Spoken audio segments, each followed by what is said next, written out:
પાટણના સિદ્ધપુરમાં નકલી ચલણી નોટના રેકેટનો પર્દાફાશ થયો છે।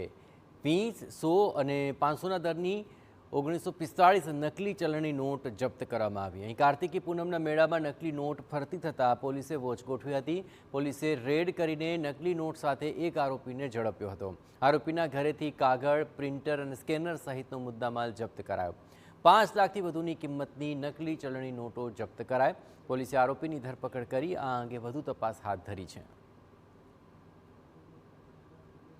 આ રેડ દરમિયાન પોલીસને એના ઘરેથી 1945 જેટલી આ પ્રકારની નોટો મળી છે। સાથે સાથે સ્કેનર અને પ્રિન્ટર મળ્યું છે। પેપર કટિંગનું મશીન પણ મળ્યું છે। એની સાથે એક વ્હીકલને પણ પોલીસે સીઝ કરેલું છે।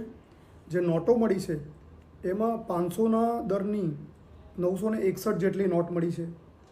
100 રૂપિયાના દરની 981 નોટ મળી છે।